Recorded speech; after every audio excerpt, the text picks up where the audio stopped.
Welcome to The Explainer. So today we're going to talk about something that feels more important than ever, preparedness. We're going to break down exactly how you can build a long-term survival food stockpile, and here's the kicker, not from some fancy specialty store, but from your regular old supermarket.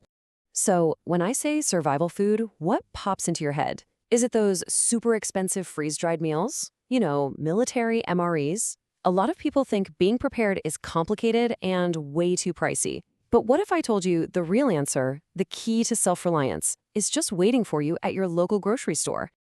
All right, first things first, let's just tear this myth apart. The reality is you do not need to spend a fortune on all those niche products. Real, effective preparedness, especially if you're just starting out, begins in the very aisles you walk down every single week. We're talking simple, affordable staples. Okay, let's get into it. We're going to build our perfect pantry right from the ground up, starting with the most cost-effective, calorie-dense foundation you can possibly imagine. This is the bedrock of your food security.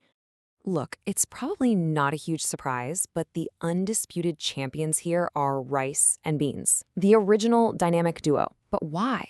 Well, together, they actually form a complete protein. That means they give your body all the essential building blocks it needs, just like meat would. And if you store them right, cool, dark, dry place, inside airtight containers, they can last for decades. Okay, let's actually talk numbers for a second, because this is where it gets wild. A single 50-pound bag of pinto beans, which you can grab at a wholesale club for about $45, has a staggering 67,000 calories. I mean, just that alone is an incredible return on investment. But wait, just watch what happens when you pair it with its partner in crime. You add about $40 worth of white rice to those beans, and boom, your total calorie count just skyrockets to over 126,000. It is honestly so hard to find a better deal for pure energy anywhere.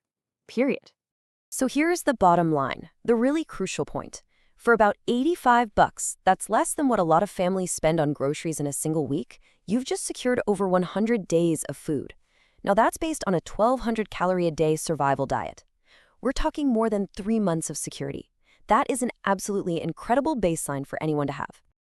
All right, so let's keep going and see how we can build on this. We've got our foundation set, so now we can add the framework. Think of it like adding layers of energy, variety, and essential nutrition that will turn a really basic stockpile into a sustainable, long-term pantry. Okay, this is really interesting. Let's talk about the sheer power of pasta. Rice is fantastic, don't get me wrong, but for just a little bit more money, pasta delivers nearly 3 times the calories per pound. It's a total energy-dense powerhouse. It's shelf-stable, and it's super easy to cook with minimal fuel. So to round out our reserves, we need to add these other workhorses. Rolled oats, if you repackage them into Mylar bags, they can last for decades. They make a super filling breakfast. Then you've got potato flakes. They're dirt cheap and great for adding substance to soups. And of course, canned meats. They give you that crucial protein that's just ready to go. Just remember the golden rule with canned goods. First in, first out. Always rotate your stock. Okay, now this is where being prepared gets really, really creative. And honestly, it's pretty fascinating. Some of the foods on your shelf can do way more than just give you calories. They're like the Swiss Army knives of your pantry, giving you medical and sanitation options right when you might need them the most. Honey is just legendary, right? It's got that indefinite shelf life. I mean, they've literally found edible honey in ancient Egyptian tombs. But it's so much more than a sweetener. Its natural antibacterial properties make it an amazing field-expedient wound dressing, or even just a simple way to soothe a cough. And what about a high-proof alcohol, like vodka? It's a true multi-tool. You can use it as an antiseptic for first aid, you can use it as a fire starter, you can use it to sterilize tools, and in a really prolonged crisis, it becomes an extremely valuable item for trade, not for drinking, but for pure utility. And this just brilliantly shows the power of simple kitchen staples. Apple cider vinegar isn't just for making salad dressing, no way. It's a natural cleaner, it's an antifungal, and you can even use it to help keep pests off your pets. A single bottle can replace dozens of other specialized products. But what if I told you that the most versatile player of all has been hiding in plain sight this whole time? We've got to circle back to one of our foundation items, rice, because its uses go way, way beyond the dinner plate. This is such a fantastic DIY hack. A simple, clean sock filled with rice can become a reusable heating pack or a cold compress for injuries. You can also use dry rice to suck the moisture out of wet electronics to try and save them. Or you can even make rice water, which has all sorts of uses for hygiene and health. It's just incredibly versatile. All right, so we've got our foundation and our framework in place. Now let's add the apex items. These are the finishing touches that are absolutely crucial for turning a bland survival situation into something you can actually sustain. This is where we start talking about designing actual meals, not just counting calories. Believe me, these items are total game changers. Powdered milk adds that much-needed calcium.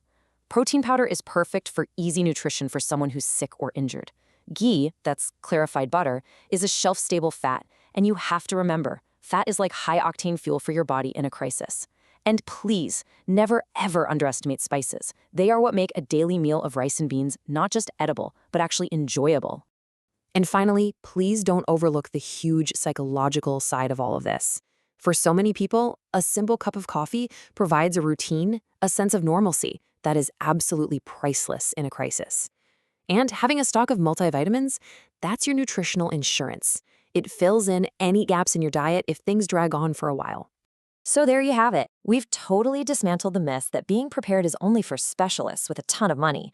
We've built a practical, really robust survival pantry, and we did it using items you can find at your local grocery store. Look, the most important thing to take away from all this is that it is not an all-or-nothing task. You can start today, right now. Just pick one thing from this list, a bag of rice, a can of tuna, a jar of honey, and just add it to your pantry on your next shopping trip. You build real security, real peace of mind, one item at a time, 1 week at a time. So what's your first step going to be?